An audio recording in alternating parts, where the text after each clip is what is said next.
إن الحمد لله نحمده ونستعينه ونستغفره ونعوذ بالله من شرور أنفسنا ومن سيئات أعمالنا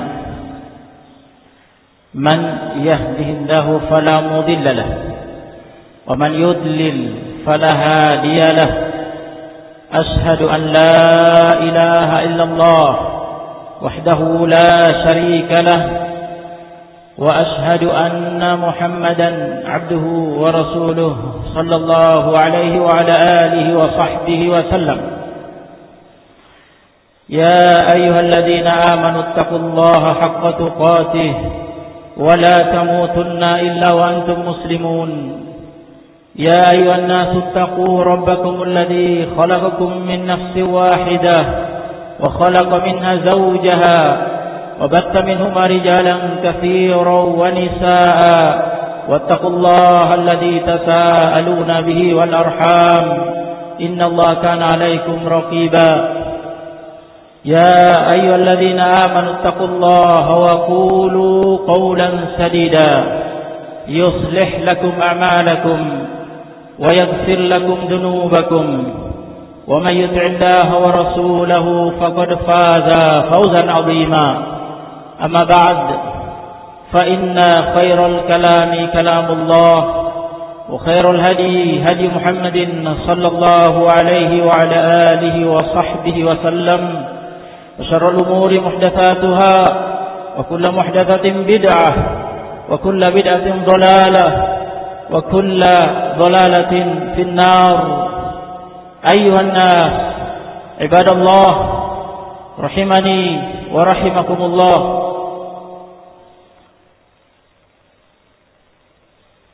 Pada khutbah kali ini kita akan mendengar salah satu wasiat Luqmanul Hakim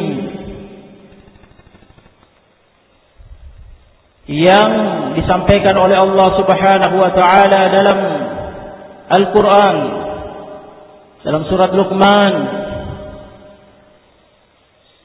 Luqmanul Hakim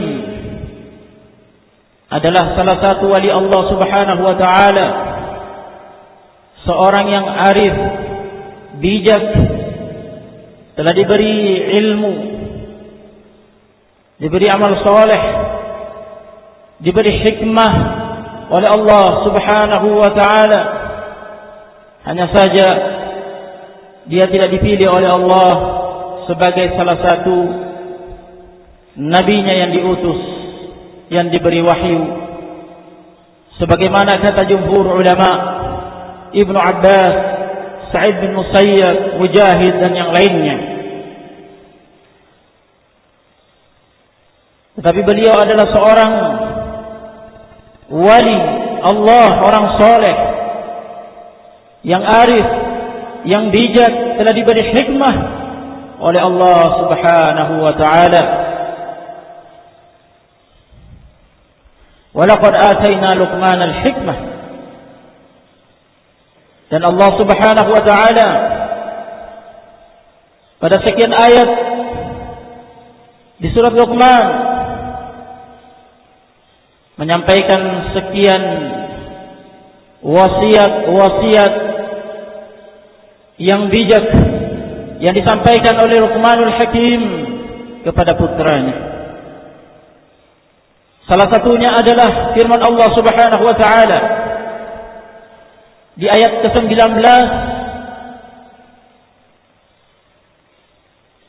waqsid fi mashyika waghdud min sautik inna ankara al-aswati la sautul hamir.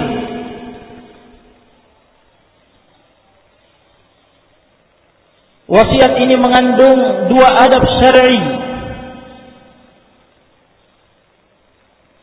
yang wajib kita ketahui bersama sebagai seorang muslim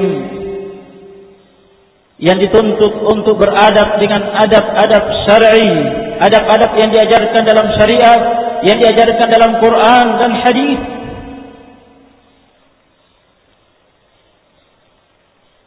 sebagai hamba-hamba Allah Subhanahu wa taala yang taat kepada Allah Subhanahu wa taala,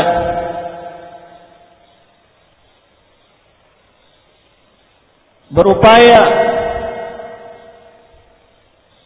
berjuang melakukan mujahadah untuk menghiasi dirinya dengan akhlak yang mulia, dengan adab syar'i, dengan adab yang diajarkan dalam syariat,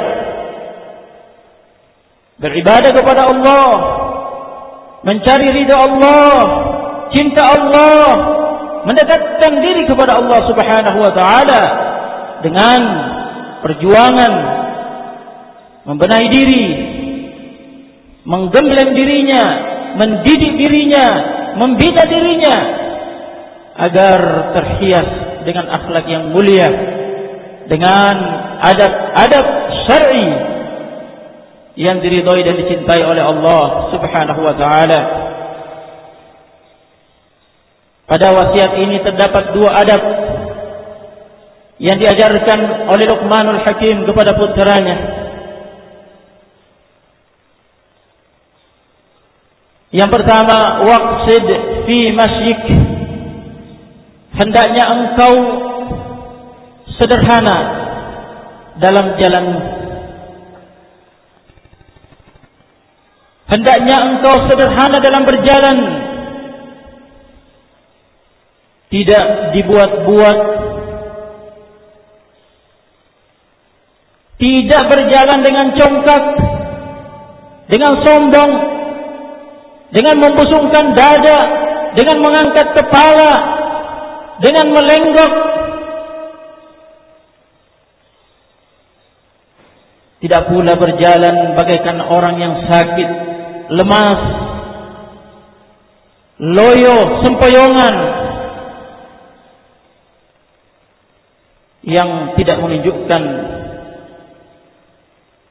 sebagai seorang hamba yang kuat. Sederhana dalam berjalan artinya berjalan dengan tenang dan penuh wibawa, sebagaimana yang diajarkan oleh Nabi alaihi salatu wassalam pada hadis Abu Hurairah radhiyallahu taala an, muttafaqun alaih. Qala an-nabi alaihi salatu wassalam, idza sami'tumul iqamah famshu ila as-salati wa 'alaykum bis-sakinati wal waqar wa la tusri'u fama adraktum fasallu wa ma fatakum fatimu. Apabila kalian mendengar iqamah, hendaknya kalian berjalan menuju salat di masjid,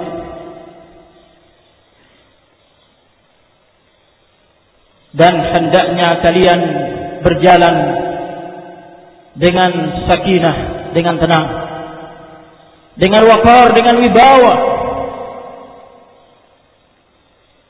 Wala tusri'u, dan janganlah kalian berjalan dengan tergesa-gesa seperti memburu sesuatu, berlari. Jangan. Tetap jaga ketenangan, tetap jaga wibawa, berjalan dengan sederhana.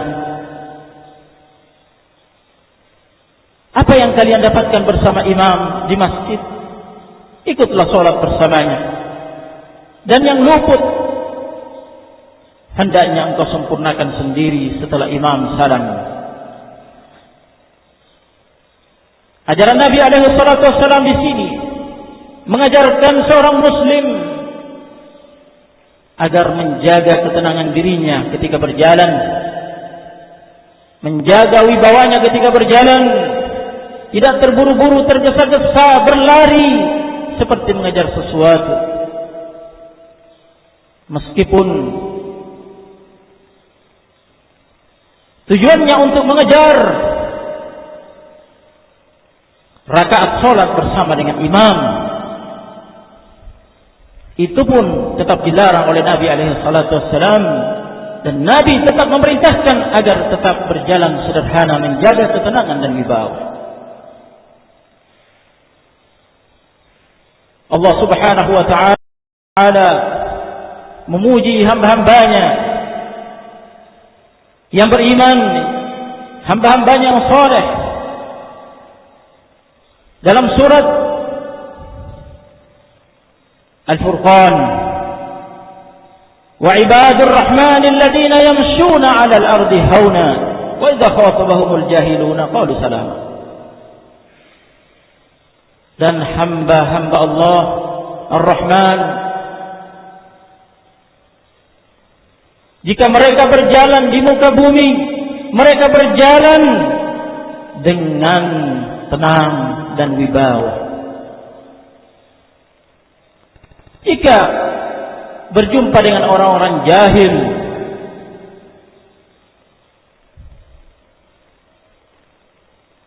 orang-orang yang melecehkan mereka, mengolok-olok mereka, maka ketenangan dan wibawa mereka tetap dijaga. Mereka tidak terpancing. Mereka menjawab, salama. Ayat ini menunjukkan kepada kita bagaimana adab hamba-hamba Allah Subhanahu wa taala yang terpuji, yang disanjung, dipuji oleh Allah pada ayat ini. Difirmankan oleh Allah, disifatkan bagaimana cara mereka berjalan di muka bumi.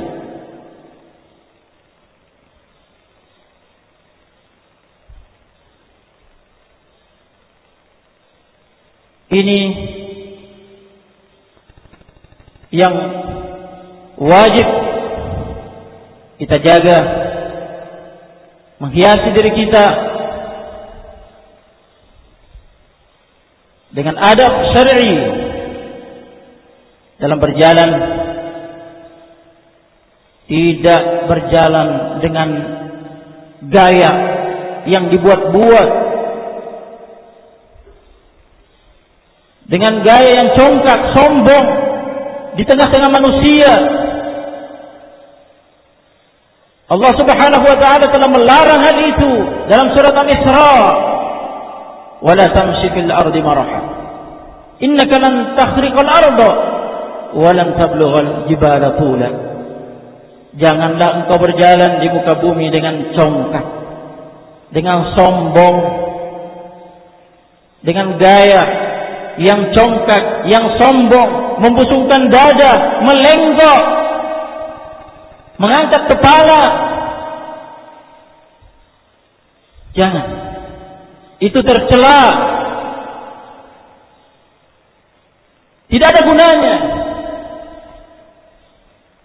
Dengan gaya yang sombong dan congkak itu, Anda tidak akan bisa menembus bumi. Untuk mencapai ujung bumi, Anda tidak akan bisa menggapai puncak gunung yang tertinggi. Secongkak dan sesombong apapun, secongkak dan sesombong bagaimanapun cara Anda berjalan, itu tidak ada gunanya. Seperti halnya orang yang ingin menembus bumi sampai ke ujungnya, ingin mendaki gunung sampai ke puncak yang tertinggi, ingin menyamai gunung, tidak akan bisa. Oleh karena itu, jangan melakukan hal yang tidak berguna, yang tercela. Begitu pula jangan berjalan dengan cara yang dibuat-buat, dengan gaya yang dibuat-buat, yang membuat orang-orang yang melihat merasa prihatin, merasa kasihan, bagaikan orang sakit, kurang gizi, lemas, loyo, lamban berjalan, tidak sampai-sampai, ya, lemas, bagaikan orang yang sakit, tidak bertenaga. Sebagian salaf telah membenci perkara itu. Ada riwayat dari Umar ibn al-Khattab radhiyallahu ta'ala anhu, Umar al-Faruq, ketika melihat seorang pemuda yang berjalan pelan, lamban, bagaikan orang sakit, kemudian ditegur oleh Umar Amirul Mukminin radhiyallahu anhu, apakah Anda sakit? Dan dia menjawab tidak. Maka Umar mengingkarinya. Umar mengangkat dirahnya, tongkatnya di atas orang itu dan memerintahkan kepadanya, imshi biquwwah, berjalanlah kamu dengan kuat, dengan tegar. Begitulah seorang hamba yang beriman. Dan telah datang riwayat bagaimana cara Nabi SAW berjalan. Nabi adalah manusia yang paling tenang. Nabi adalah manusia yang paling wibawa, yang paling jauh dari kesombongan dan kecongkakan. Bersama dengan itu, Nabi adalah manusia yang terkuat. Nabi adalah manusia yang tersehat.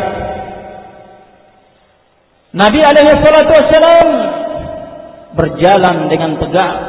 Nabi berjalan dengan cepat tanpa menghilangkan ketenangan dan kewibawaan beliau. Sebagaimana digambarkan oleh sahabat yang meriwayatkan bagaimana Nabi SAW mereka merasa kewalahan jika berjalan dengan Nabi, padahal Nabi berjalan dengan sederhana. Ka'annal ardh tutwalah, bagaikan bumi dilipat untuk Nabi SAW. Begitu cepatnya Nabi dalam berjalan, cepat sampai ke tujuan, menyingkat waktu. Dan pada riwayat yang lain disebutkan, yatakaffa'u takaffuan ka'annahu yanhattu min sabr. Nabi berjalan cepat dan badannya condong ke depan. Saking cepatnya dalam berjalan. Oleh karena itu datang asar dari sebagian salaf menganjurkan bercepat-cepat dalam beberapa perkara. Di antara yang disebutkan adalah fil masyi, dalam berjalan. Yang berjalan dengan kuat. Berjalan dengan kuat, dengan cepat, tetapi tidak mengganggu ketenangan dan wibawa. Tidak tergesa-gesa, tidak berlari, sehingga menyingkat waktu dan banyak perkara yang bisa tercapai dengan cepat. Dalam keadaan ketenangan dan wibawa tetap dijaga. Ya ibadallah.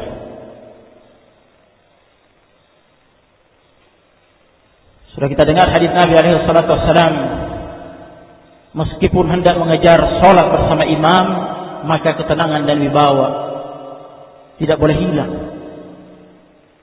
Dan ini banyak dilanggar oleh sebagian orang, dikarenakan dia ingin mengejar rakaat bersama imam, kemudian dia berlari, tergesa-gesa, terburu-buru sambil berlari untuk bisa mengejar rakaat atau rukuk bersama dengan imam.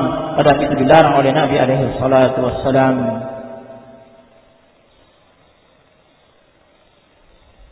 Namun apabila terdapat dalil yang mengajarkan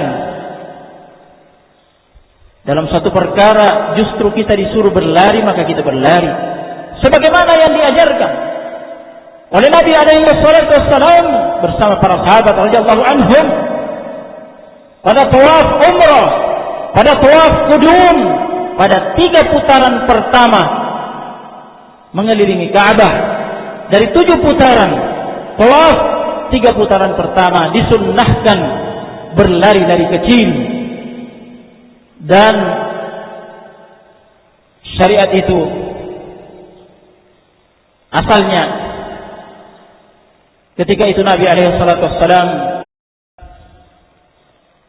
hendak menunjukkan kepada kuffar Quraisy yang mengamati mereka dari jauh ketika melakukan tawaf pada umrah yang merupakan qada dari umrah Hudaybiyah, maka Nabi SAW melakukan ramal, berlari-lari kecil untuk menunjukkan kekuatan Nabi SAW dan para sahabat di hadapan kuffar Quraisy. Begitu pula pada sa'i, ketika sa'i dari bukit Safa ke Marwah dan dari bukit Marwah ke Safa, ketika mencapai lembah, maka disunnahkan berlari sekencang-kencangnya melintasi lembah itu.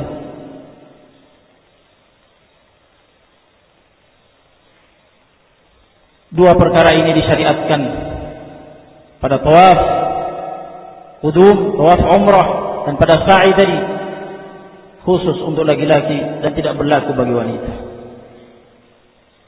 Hadza ma aqulu lakum, astaghfirullah li wa lakum.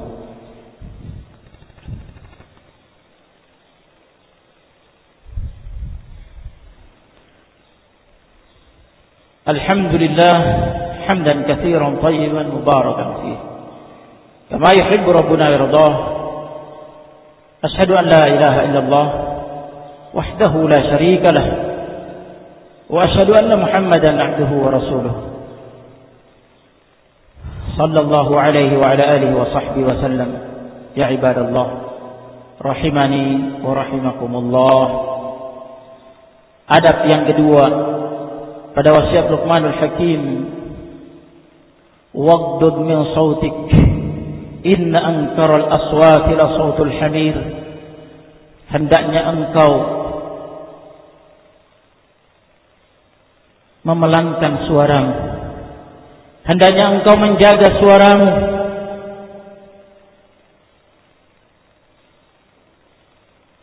mengangkat suara seperlunya, tidak berteriak-teriak, tidak bersorak-sorak yang tidak ada gunanya. Inna ankaral aswati la sautul hamir. Sesungguhnya suara yang paling buruk adalah suara keledai. Kata Mujahid dan yang lainnya, inna ankaral aswati la sautul hamir, ay inna aqbaha al aswat la sautul hamir. Sesungguhnya sejelek-jelek, seburuk-buruk suara adalah suara keledai.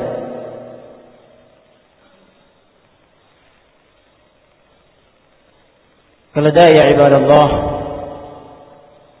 merupakan hewan yang dijadikan perumpamaan dalam baladah, dalam kedunguan, dalam hal kebodohan, dalam hal ketololan. Himar. Sampai-sampai Al-Imam Sya'bi rahimahullah ketika mentahdir orang-orang Syiah,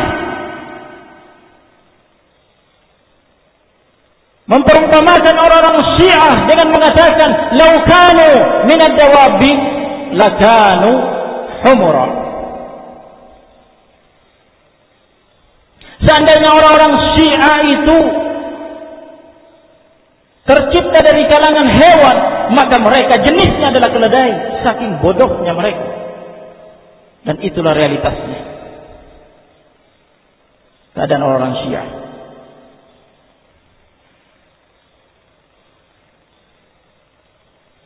Allah Subhanahu wa ta'ala menjadikan keledai sebagai perumpamaan dalam surat Al-Jumu'ah. Mathalul ladzina humilut Taurata thumma lam yahmiluha kamathalil himari yahmilu asfara. Permisalan orang-orang Yahudi yang diberi amanah untuk memikul kitab Taurat, untuk beramal dengannya, kemudian mereka tidak memanfaatkannya dengan baik, tidak beramal dengannya, bagaikan keledai yang memikul lembaran-lembaran yang banyak di atas punggungnya, tetapi tidak bisa membacanya, tidak bisa mengambil manfaat darinya, hanya kelelahan memikulnya. Itu keledai.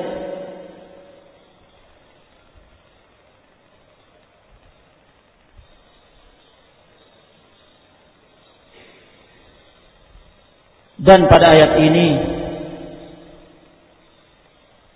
inna ankaral aswati la sautul hamir, seburuk-buruk suara adalah suara keledai. Jika seseorang berteriak-teriak, bersorak-sorak, mengeraskan suaranya untuk sesuatu yang tidak ada gunanya, baik itu dalam permainan ataupun yang lainnya, maka dia bagaikan keledai yang berteriak-teriak. Seorang hamba Allah yang beriman hendaknya menjadi orang yang cerdas. Jangan hendak meniru keledai yang bodoh, yang dungu, yang dijadikan perumpamaan makhluk yang terbodoh. Buat apa bersorak-sorak? Buat apa berteriak-teriak tanpa hajat? Bagaikan keledai. Puncaknya jika berteriak-teriak dan bersorak-sorak adalah sama dengan keledai. Tidak lebih dari itu. Kata Ibnu Katsir rahimahullah dalam tafsirnya, Allah Subhanahu wa taala menyamakan orang yang berteriak-teriak dengan keledai yang disifati seburuk-buruk suara dan suara keledai. Ini menunjukkan haramnya perkara itu. Ini menunjukkan bahwa hal itu haram, ya ibadallah. Laisa lana masalus saw, kata Nabi alaihi salatu wassalam. Tidak pantas bagi kita masuk dalam perumpamaan yang jelek. Pada hadis Ibnu Abbas radhiyallahu ta'ala anhu riwayat Al-Bukhari dalam sahihnya, Nabi alaihi salatu wassalam yaqul al-'aidu fi hibatihi kal kalbi yaqi'u thumma ya'udu fi qai'ihi laisa lana masalus saw. Seseorang yang menghibahkan hartanya kepada orang lain, kemudian dia menarik kembali hibahnya, sudah dihibahkan, sudah diberikan, sudah diserahkan, kemudian ditarik kembali hibahnya. Perumpamaannya seperti anjing yang muntah, kemudian dia menjilat muntahnya. Pernah melihat anjing? Perhatikan anjing jika muntah, setelah itu dia jilat kembali. Permisalan perumpamaan yang sangat jelek, yang sangat buruk. Begitulah perumpamaan orang yang menghibahkan hartanya kemudian dia tarik kembali. Laisa lana mathalus saw, kata Nabi alaihi wasallam. Tidak pantas bagi kita perumpamaan yang buruk, yang jelek. Maukah kita masuk dalam perumpamaan orang yang suaranya bagaikan suara keledai? Nasallallahu alaihi wasallam.